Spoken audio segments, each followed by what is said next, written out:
everyone. Welcome to this episode of Claims Never Sleep. I am joined by my co-host, Jen, again. Hey, Jen. Hi, nice to be back. It's been a couple weeks. I know. And I'm filming off location today in the Sunshine State. This is my dedication to this program, is that I gladly will record episodes when on vacation. Well, I'm happy to report that although you are enjoying the nice sunshine and weather in Florida, we are enjoying some beautiful weather and sunshine here in Pennsylvania. I think spring has finally hit. It's about time, because it was like snowing last week. It is about time. But our guest today is joining us from the always warm Atlanta. Yes. So today we're joined by Jessica Casey, and Jessica is just amazing. She started off in big law, and she's going to talk to us a little about her big law experience, not an experience I've had or you've had, and also then her transition in-house. And Jessica just has such a thirst for knowledge, and I just think it makes her such an amazing partner. If you're working with her and her companies that she's been at, she's just a wonderful in-house partner to help, navigate the litigated waters, I should say. So I think anyone would be lucky to work with her. So with that, let's bring her in. This is the Claims Never Sleep podcast, presented by Cruiser Mitchell, with your host, Meghan Henry. Good morning, Jessica. Welcome to Claims Never Sleep. How are you today? I'm so good. Thank you guys for having me. I'm so honored to be here. I'm so thrilled to have you. And, we were just chatting in our pre-podcast chat about your adventurous morning. And I really wanted you to share, because it's so adorable that it's Earth Day. We're recording on Earth Day. We are. And as the PTA president of my elementary school, or PTA co-president, I had the joy of participating this morning in an Earth Day bike ride where we went from the nearby high school and rode about 1.5 miles downhill, thankfully, with police escorts. And it was just absolutely so fun to start the day with that kind of joy and just seeing all the kids walking and scooting and riding to school. Yeah, that sounds awesome. And I was asking you this. Yes, awesome when I had to get my bike back up the hill. It's a great experience, and very happy when you can just unload your bike and not have to do the ride home, because that probably gets to be a little challenging. If I could just leave it there and pay somebody to bike valet it back to my house, that would be ideal. Mm-hmm. Well, you and I had talked a few weeks ago, and immediately just connected. We shared a lot of weird, correlated, connected people and backstories, which I love when that stuff happens. But you started off as a practicing attorney, and now you switched roles at in-house. But what I'm always curious to hear everyone's story as to how you decided to go to law school. And, because not everyone, like myself included, it was not my intended plan. It just was the plan that ended up happening. So I'm curious to hear what yours was. So I was that kid in high school that did mock trial willingly and went and worked after school for local practitioners in Douglasville, where I grew up, and just always was kind of drawn to the law, to the courtroom, even though I didn't grow up around lawyers or have any family members that were lawyers. It just always interested me. I went to college thinking that I would be a PR professional and that I really probably wasn't going to go to law school. But then my now husband, really kicked me to take the LSAT and then to do the applications and then to kind of do it one step at a time. And then I just kind of fell into it and have loved it ever since. I don't miss the other opportunities that I could have had, because I've had so many varied experiences, definitely, as a practicing lawyer. Is he also an attorney, or did he? Yes. Okay. So did you kind of do that journey together? We didn't go to law school together, actually. We started dating in college, and we were very practical and weren't sure if we were going to stay together through law school. So we went to 2 different law schools, which actually has been really beneficial because my friends from law school are local in Atlanta. I still have my 10 best friends who are here from law school, and then his are kind of all around the country. So it's nice to have those different networks of people everywhere. Yeah.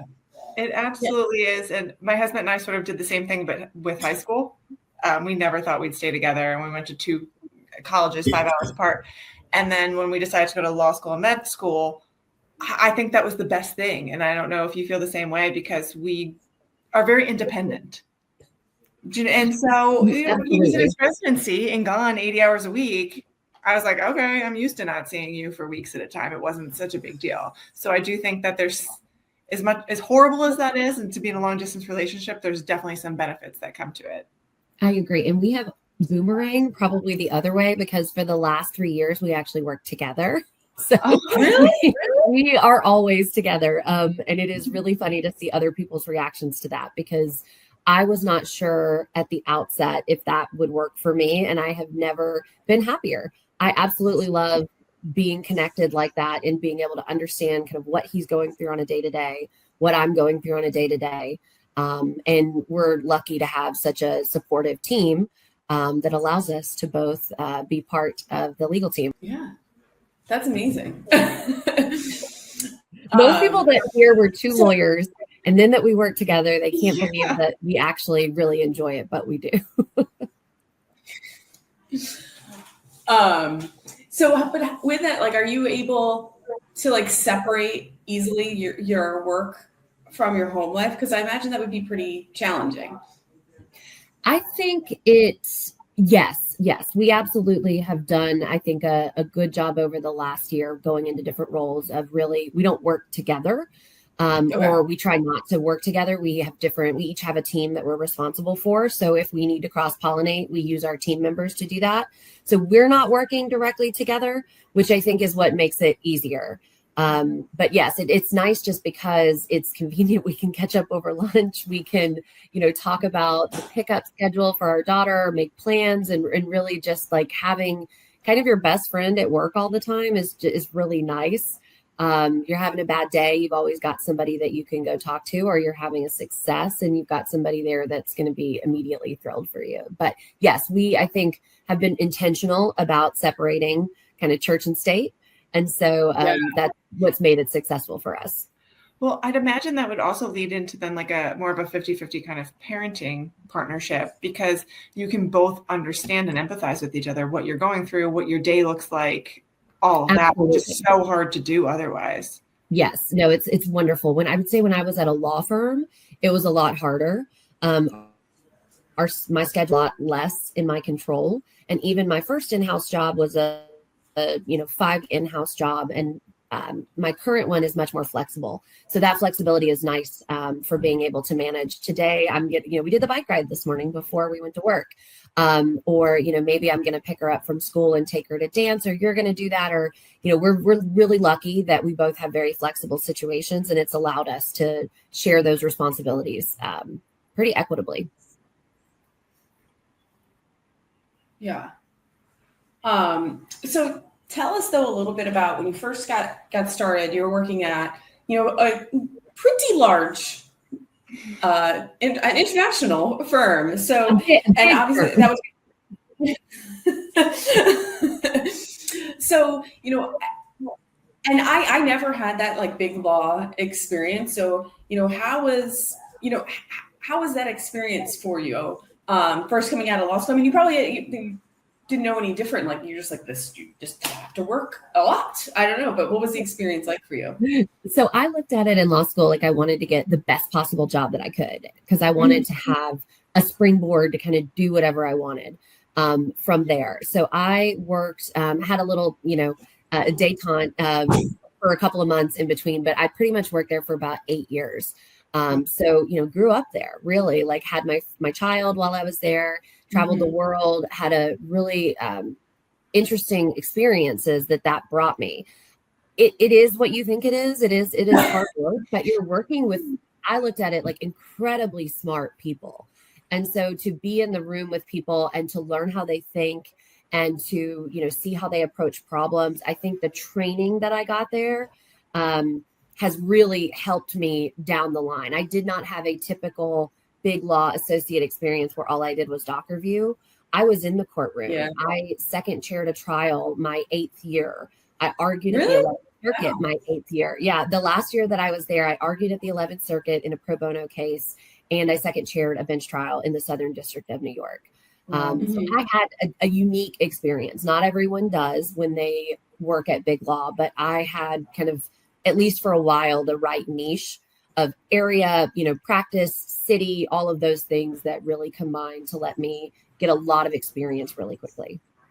It almost reminds me of a residency, right? So like you finish medical school and then you're going to work 80, 100 hours a week for 4 to 6 years to get all this experience. And that's what big law, the pay is a little bit better at big law than it is in your residency. It is now. Yeah. But I do. But that's just kind of what it reminds me of, is like, okay, I'm going to dedicate this many of years to going and to learning from the best and to learn how to do this craft in a way that will then set me up and launch me for the rest of my career. Absolutely. I really think that I wouldn't be where I am if I hadn't have gone through that. And of course, there was adversity. There are difficult cases. There are long nights. There are, when I was a younger lawyer, I was going to trial, just part of the trial team. And there was a trial I did in 5 days where we rarely slept. There was a night I'll never forget where I walked into the hotel at 4 a.m. and told them I needed a wake-up call at 5. They thought I meant 5 p.m., but I needed a 5 a.m. because I was going to get that 1 hour of sleep. So yeah, there are experiences like that, but I don't regret it at all. I think it taught me, grit in a lot of ways too, and really understanding what those lawyers are going through, I think makes me a better in-house partner, because I'm not the person that's going to send you something at 5 o'clock on Friday. I'm not going to create fire drills. I respect that you have a life and boundaries and other clients and things. And so being on that side of it, I think has made me a much kinder, gentler in-house counsel. Yeah. Yeah. And that's refreshing to hear, because I could see it flipping the other way though, too, being like, well, I had to do this. So back in my day, I had to get a 5 a.m. wake up call. They're definitely, there are different types of people that work in-house for sure. Yeah. I have been fortunate to be at 2 different organizations with really wonderful colleagues who pretty much were all former practicing lawyers. And so we really prioritize our sanity and their sanity, because we look at it like a partnership. I'm going to call the same lawyers over and over and over, and I want them to look forward to answering the phone. I don't want them to dread when they see my name come up on their call. Yeah. So during your time there, was there like a mentorship type program, or was it like, I'm sure you, in order to stick with it, you had to have someone who was like helping, guiding you through, and that must have had to have been a positive person, because a lot of that is, I know a lot of people in big law that after like the first 5 years, they're like, I'm done. I've made a big enough dent in my loans. I'm done with this. I know I'm not going to make partner, because that is the other thing. Like, I think it's pretty clear at like that 5-year mark whether or not it's on the table or not for you. And a lot of them are like, okay, forget it, I'm out. So I'm assuming you had someone to help guide you through.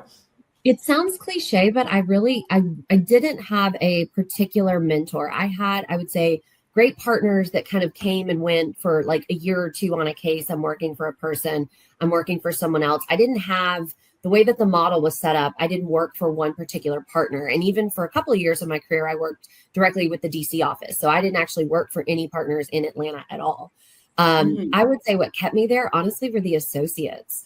I made some really wonderful connections there, and it was nice that we were all in the trenches, so to speak, together. So having people that you can lean on to ask for advice, because you might not want to ask your partner what you should do in a certain situation, but you're comfortable asking maybe somebody that's 1 year senior to you or 2 years senior to you. And really, when I was a more senior associate, I tried to do that for the younger associates as well, be a safe space to just bounce ideas off of, ask questions, just teaching people the lay of the land. Every organization has its kind of eccentricities and kind of the unwritten rules that you have to learn. And so I think what really kept me there for so long were the other associates that I had the privilege of working with. And what was your experience like being pregnant and having a baby while working in Big Law? Actually, it was pretty interesting because I was probably the busiest I had ever been at Big Law in the first 3 months. So I was working on an antitrust trial in West Virginia, and no one knew I was pregnant. And I was probably at that point billing 250 or 300 hours a month and traveling and taking depositions. And that was really tough physically to not be able to tell people that you don't feel great. But after that, I mean, everybody was very supportive and I didn't really have any issues. It was a little scary for me to come back because I didn't have a partner or a specific person that was waiting for me. So coming back was a little scary of, are they going to remember me? Am I going to have work? But there was a new partner to our office that I connected with almost as soon as I got back. And he and I worked together for the 2.5 years that I had left there. And he actually was the first chair on the trial in the Southern District of New York. And we are still friends to this day. Yeah, I mean, I can remember, Jen and I have talked about this too. Like that time when you're out on your leave and it's that like scary point coming back and you're like, am I going to be able to do this job anymore? And will I be penalized for not being able to put in the same hours I was able to put in before? Because you're not, like, you just can't. At least I couldn't. No. And how is that going to negatively impact like my career growth? And frankly, you don't want to, right? You don't want to miss out on things. You don't want to be working, all the way until 6 or 7 o'clock at night, because that's your time with your baby. Right. And they're not up that late, thankfully. Well, so that's what I did for many years. Now I'm back to a very, very normal 9-to-5 work day. But for many years, what I did was, we were lucky that we had great daycare, great childcare 5 days a week, all day. And by that point, my husband was already in-house. And so that helped us with the flexibility. But I would, we'd pick her up, we'd spend a few hours together. And then if I needed to, I would log back on. I would make use of that late night time. Got into a really bad habit, I would say, of working a lot like that. And then that carried over into my first in-house job, where I was used to kind of clocking out at 4 or 5 and then checking back in around 7 or 8 and then maybe working for a few more hours. I've since broken myself of that habit. I try not to bring my laptop into my bedroom ever, and really try to disconnect, because now she's old enough that I can do that. And she understands if I have to work on the weekend or I have to answer a couple of emails on spring break. At this age, she totally gets it and understands. Yeah. Does she run into a glass door? She doesn't yet. But I will. The funny story I've been telling everybody from our spring break is that my daughter wants to be a veterinarian. So we went to the Bahamas, to this resort where they have all of these different animals that you can meet. So we're meeting these budgie birds, we're feeding them, we're meeting tortoises and sea turtles, all the fun things. We meet the flamingos, which are the highlight of the resort.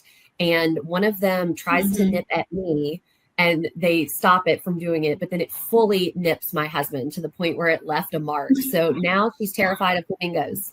I have scarred her from wanting to be a veterinarian now that she thinks these pretty birds can bite people.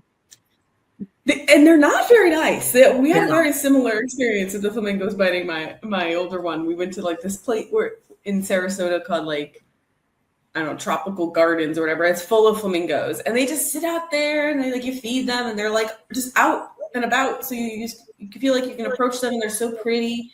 And I remember she went up to it, and it immediately kind of bit her hand, and she was like, "What the hell?" Yeah, I will say the resort must have good legal counsel, because as soon as he got bit, they reminded us that we signed a waiver. So, I don't know how enforceable that would be, but it was good comedic timing on their part. Yeah, that is funny. Yeah, we did not get that reminder here. I don't know if they were as buttoned up as somewhere. It sounds like the Bahamas might have things a little more buttoned up where you were. This random flamingo garden in Sarasota, Florida. So tell us. So about when or how did you make the transition out of big law into in-house? It was tough. Being a in-house litigator is really hard. It's really hard to find those opportunities. There are not nearly as many as you would think. It's like the It securities really is. and Because most lawyers that go in-house, I mean, there's a ton of opportunities to do corporate work, to do labor and employment work, but pure litigation, it takes a really big company to need someone dedicated to litigation. So the opportunities are a little fewer and far between.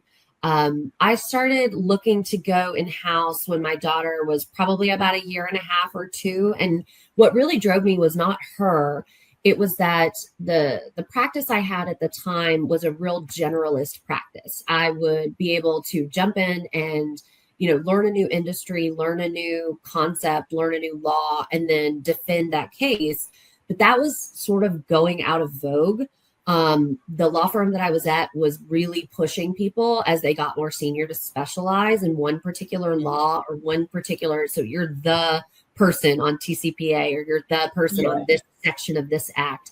And that just wasn't interesting to me. I like being challenged with different things and I like every day kind of being different. And so in-house really helped me continue to be a generalist because now I see 100 different things a day and I get, this deep on any given one of them, but you're never bored. You never hear the same thing twice in-house. So I really enjoy that aspect of it.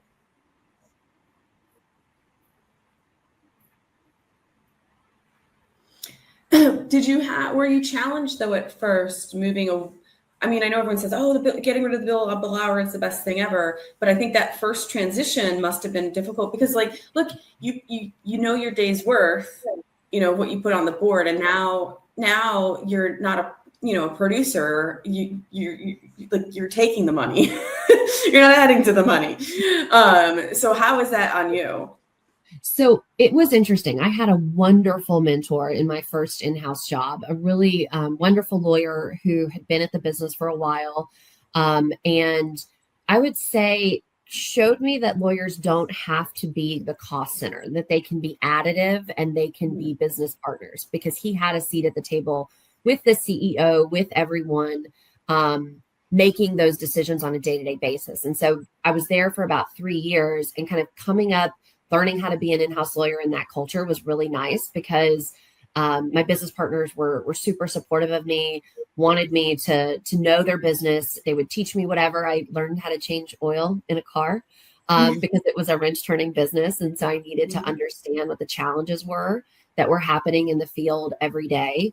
And so I had a different, I think, first experience than a lot of people do. I think it was unique. And I really value that because when I come to my second experience, my organization now is much bigger.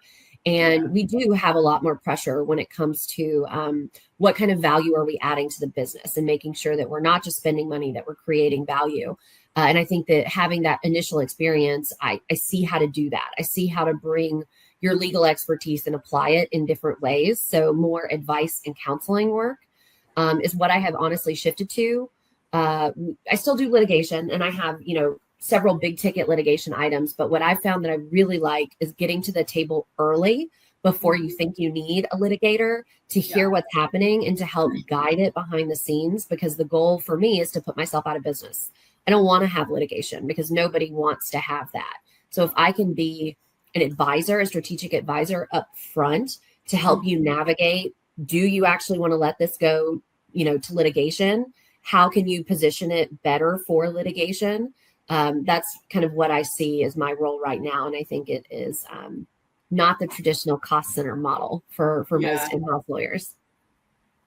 But let's go back. So, when you're in this role, your first in-house role, and you're managing litigation, what coming from being a litigator, I imagine you were, but were you extra, not critical, but when you're coming out of the world of litigation, now you're managing your company's litigation and now you have outside counsel. I feel like you're just more inclined to be very pointed and question the activities. Who are you talking to, Megan? Which is my outside counselor giving you this information? You're not wrong. You're really not. I do think that I am a more involved inside counsel than a lot of other people. I do want to be part of the team and sit at the table because ultimately I'm responsible for the work that my outside partners are doing. I don't get to just say, oh, that was the law firm, they messed that up. I have to take ownership of that because I chose them, I monitored them, I'm with them. They are my choice.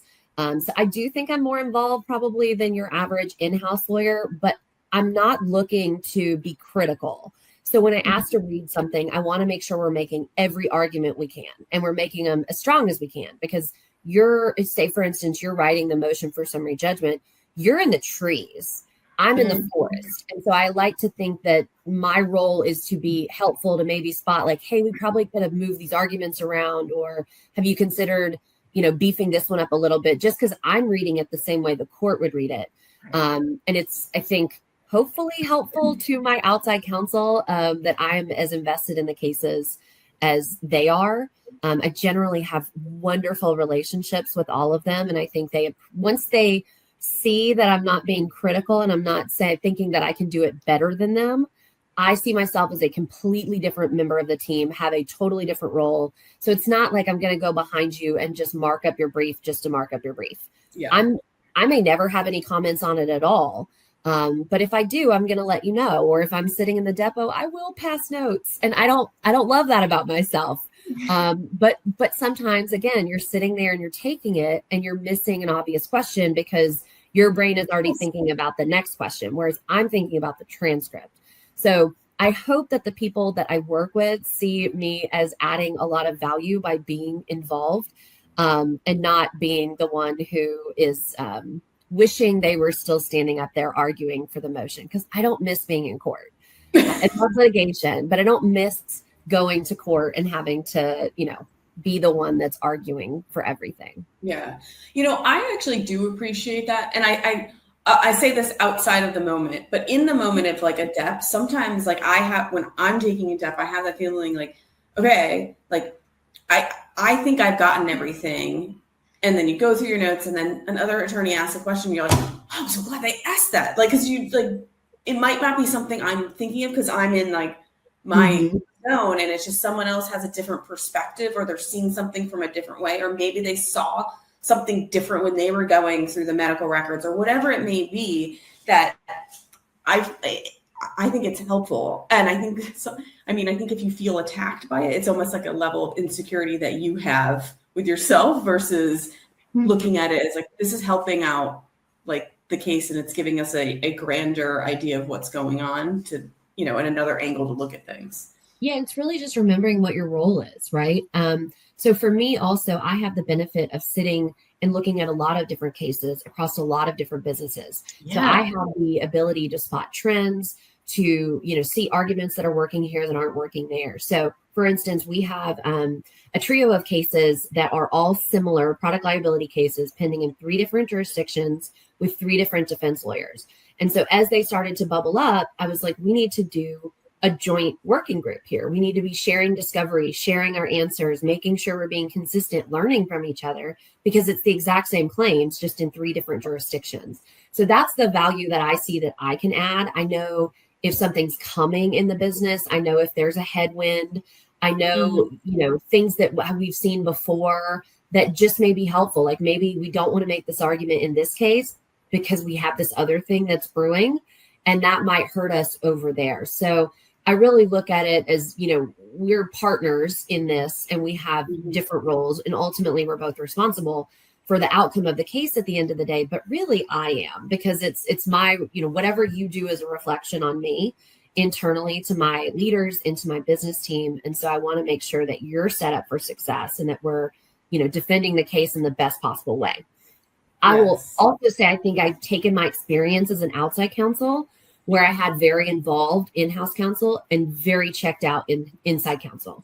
And I was not as invested in the cases where my in-house counsel didn't care, because I was just over here in a silo working on the case. They don't, they didn't, there was no oversight or a lot little oversight is probably the right way to say this.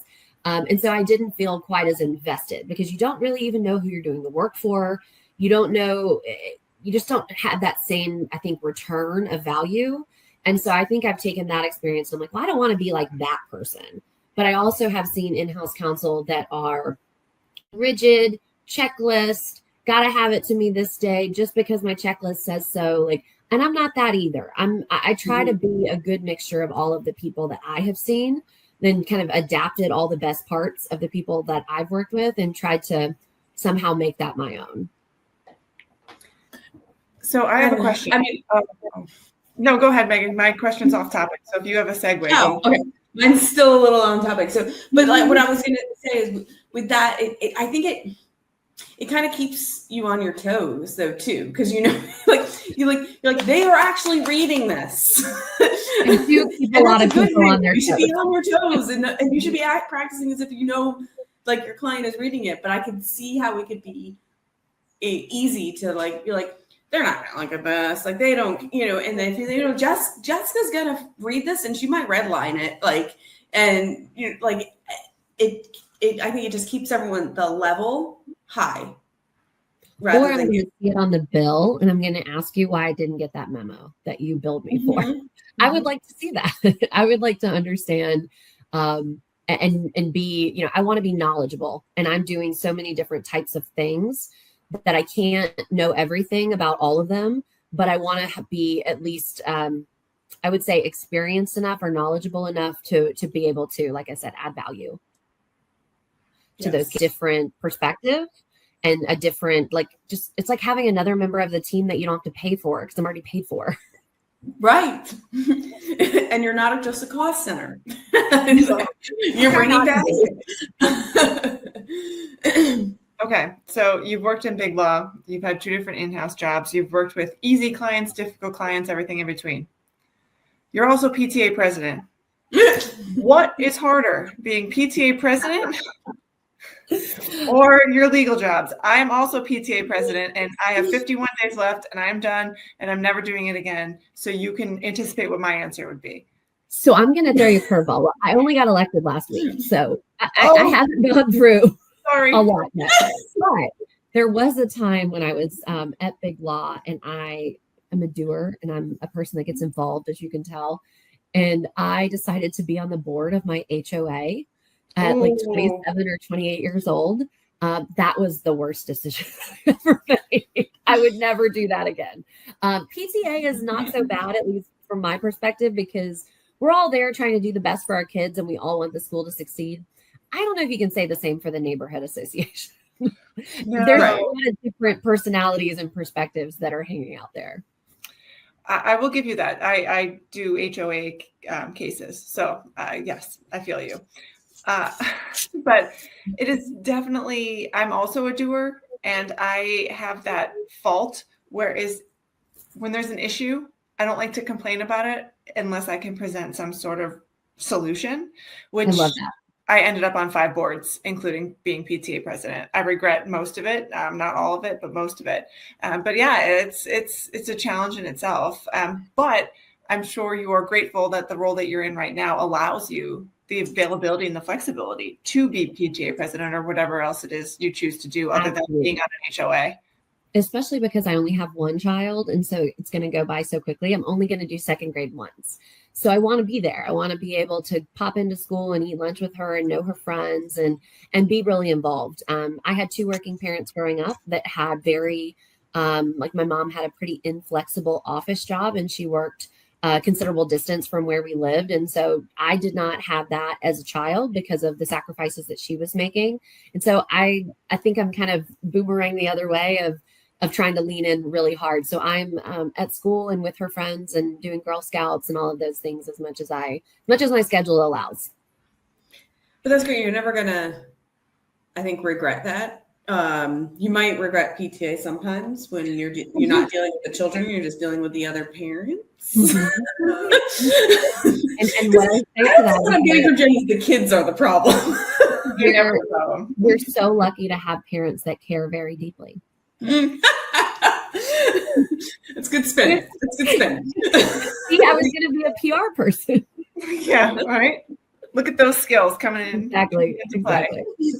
So I guess back to your in-house job, what spurred the decision to move from one company to the other when you kind of... You're never going to believe this story when I tell you. I actually didn't want to move. I loved where I was. It was a very lean, scrappy company. I was learning so much. Every day I was drinking from the fire hose, but I was learning about Prop 65 in California and how you have to label products. I was learning about, DOT regulations and recalls of products and really learning at a rapid clip. And I loved that. I loved that every day was different, that there were going to be some days where I was going to get a really weird phone call and I wasn't going to know how to deal with it, but I was going to figure it out.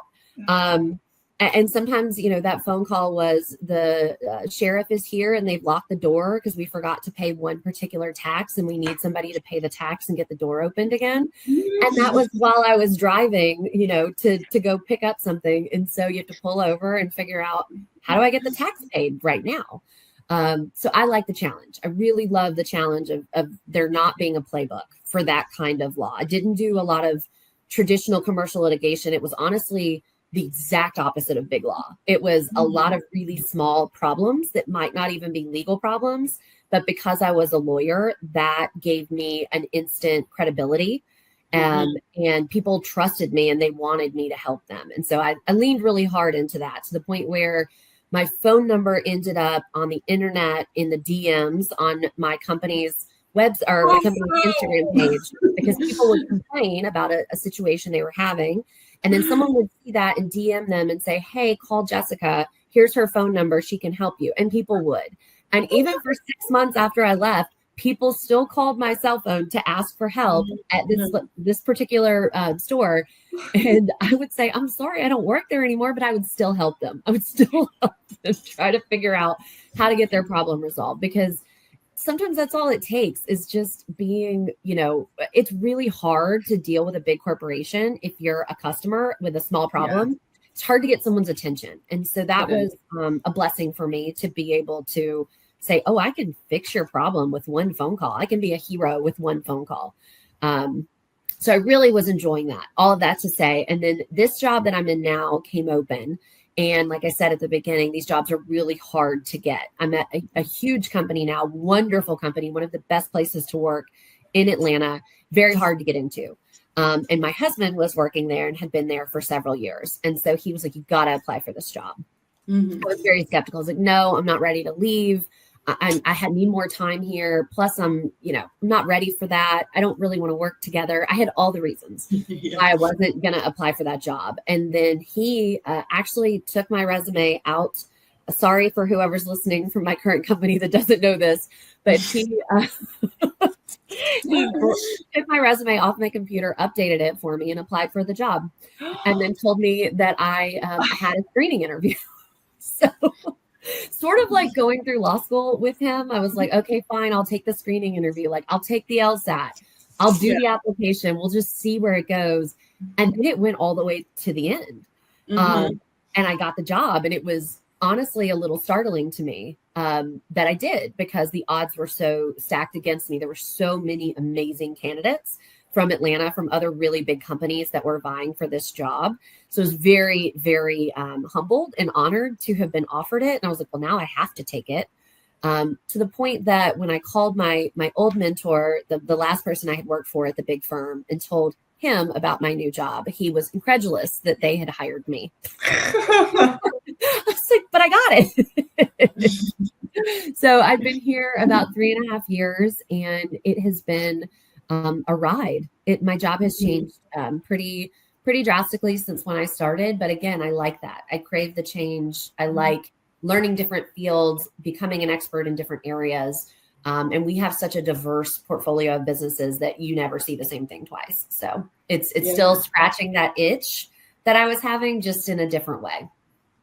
So if I remember correctly, though, you're still in litigation, but you're not, both feet are not in the litigation waters, if I remember. My feet are in a lot of water. Right? Like, I think you're branching out a little.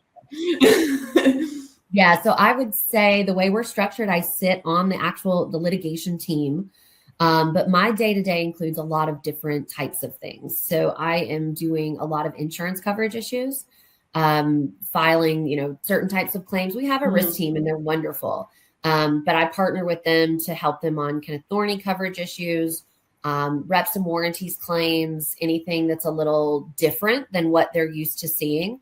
So I've been moving into the insurance space quite a bit. I was moving in the e-discovery space. We have an amazing in-house e-discovery machine, and learning that was really interesting because I had participated in e-discovery at Big Law, but never like this. So now, I've gone through an accreditation process and really have learned that from start to finish, and have recently also been asked to take on some of our antitrust advice and counseling. So I've been really learning that space and kind of drinking from the fire hose, and it's really the cool. Fire hose is always there.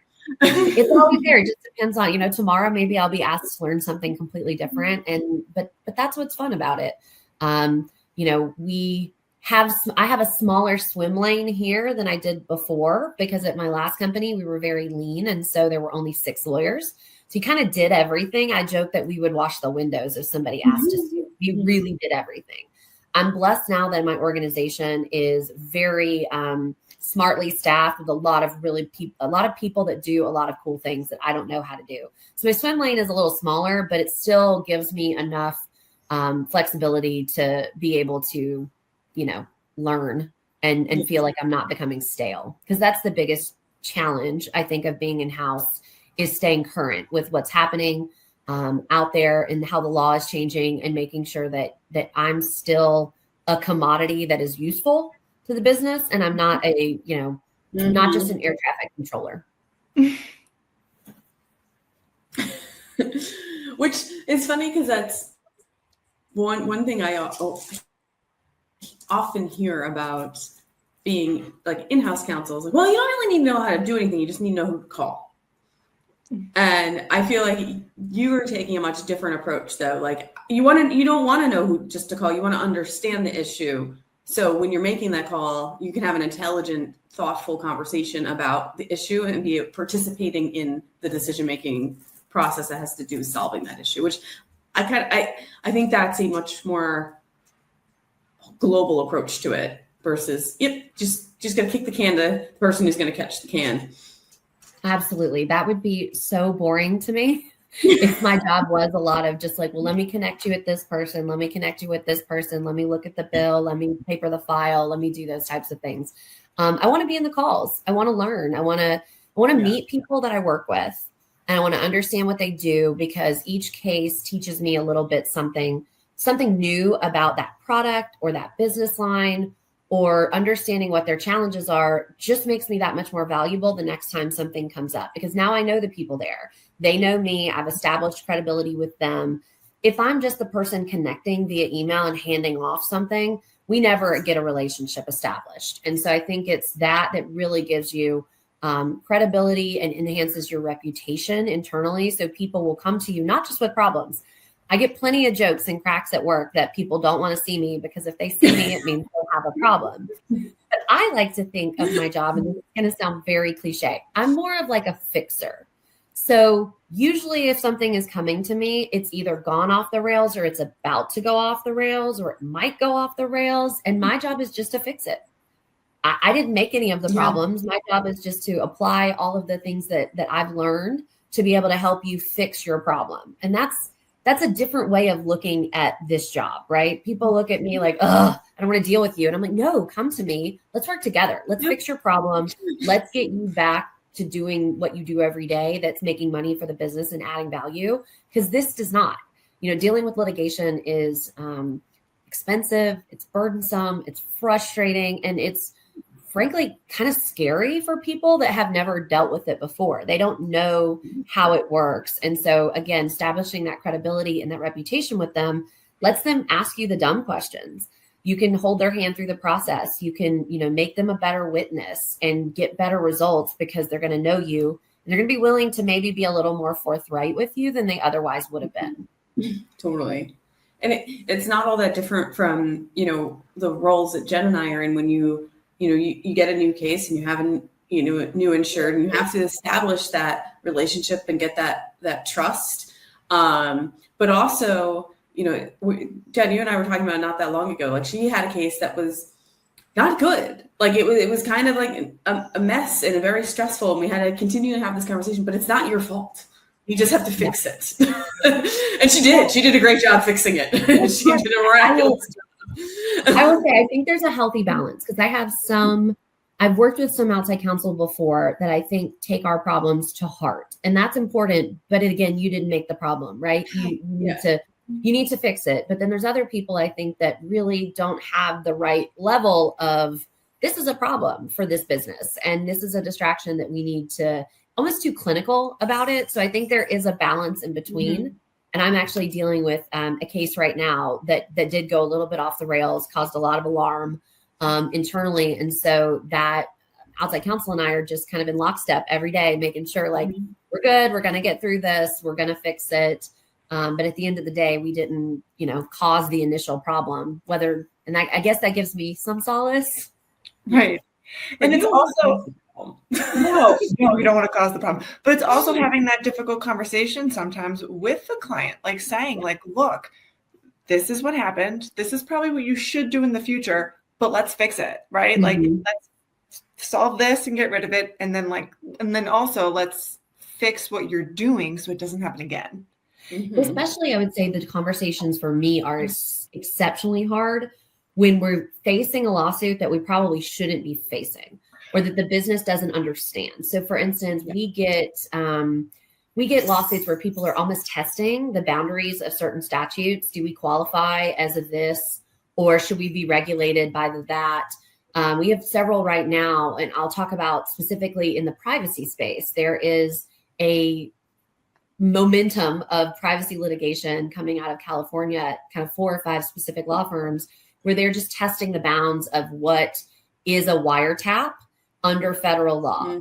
So it's not a case where I can say to the business, fix this, that will fix the problem, or do that, and then we won't get sued again. We're going to continue to get sued because the operation of a website is just what they're testing. It's not any particular feature or beacon or cookie or anything that we have. They're just trying to create law that is good for the plaintiff's bar. And those are the most frustrating conversations, because it's hard as an in-house lawyer to say to your client, there's nothing we can do to prevent this lawsuit from coming back or to prevent this firm from doing it again. You always want to be able to help remediate and find a solution and say, let's fix our policies. Let's tighten up our procedures. Let's fix this bug we found on the website. You want to be able to give them tactical guidance that they can come away from the litigation and feel like they learned something and that there was some value there, that they're going to be better next time because of this. But we have a handful of lawsuits right now that are really frustrating, because if we don't think we're applicable to a federal statute, how do we prevent somebody from suing us and saying that we are? So that's kind of the struggle I'm having right now in terms of communicating to the executive team that there are just going to be testers out there. And that's just part of doing business, unfortunately. Well, and it's funny, I feel like so many of the things that we talk about regarding the law translate into parenting, right? Because how many times you have those same kind of conversations with your kids, right? Like when they're having, Megan and I constantly are talking about like our kids and the troubles that they're running into with the sports team or with friends or at school, and having that conversation with them. Like, there are just some people out there who are going to test your boundaries. There are some people out there that you need to learn how to coexist with. Right. And so it is funny that I feel like parenting is more difficult than being a lawyer. Parenting is in fact more difficult than anything I've ever done in my life. But there's so many of those skills that translate over into having those difficult conversations with your kids. Mm-hmm. Absolutely. I don't think I'm as good at that yet. My child is, because she's an only child with 2 lawyer parents, probably is more like an adult than most children. She sees herself as a tiny adult and wants a seat at the adult table, which is good and bad for lots of reasons. But yeah, there's a lot of crossover there. Well, I have 3 kids, as I mentioned, and my middle one is probably a lot like your daughter, and also wants to be a vet because she likes animals more than humans, because she thinks humans are pretty mid, according to her. And I'm sorry because you might not know the preteen lingo yet. Oh, I do. Oh, good, good. Okay. Only a few things though. Only I think it's trickled down. Yeah, I know Riz, I know Sigma, I know some of the other ones, but not that many. Second grade still is, we're not there yet. By the time I do know them, no, there'll be new ones. Like there'll be brand new ones.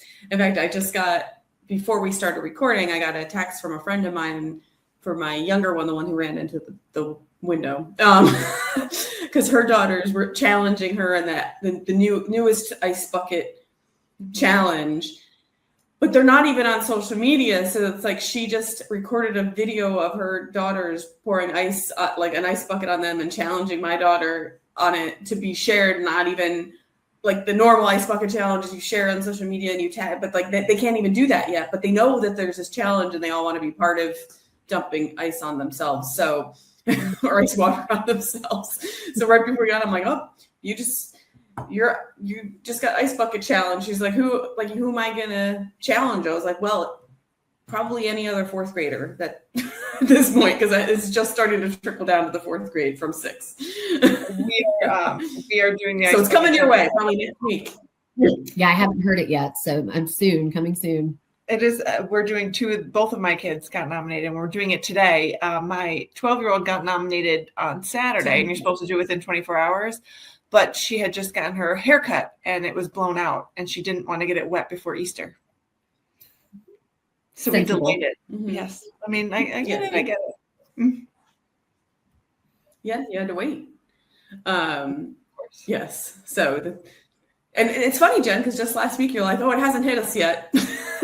And the next day, I got friend requested on Instagram by a bunch of 12-year-olds so they can tag my daughter. I don't let my kids have social media yet, which is, I don't blame you. I'm the meanest mom. Yep, the meanest mom around. They have Android phones and no social media, and she said she's a social outcast because of it. But she'll thank you later. Yeah. Well, Jen knows how I feel about the Android. It does drive me crazy. It drives me crazy that she has an Android. There's always one in the group chat, and it's always my husband who has an Android. So you're both lawyers. You work together, but you're an Android iPhone household. We are. So he is very into technology, and I think I hope he doesn't hear this. He's going to hold out his Android as kind of a badge of honor that he is better than the rest of us because he doesn't use Apple. He uses an actual phone that's much better than ours. Exactly. That's my husband. And as a result, because he buys the rest of our phones, and then it kind of like trickles down, right? So like I can control my kids' phones from my phone, but if they had iPhones, I wouldn't be able to do it. So that's good to know. Yeah. So your daughter will have to decide, is she an Apple person or is she an Android? No, I will decide for her when the time comes.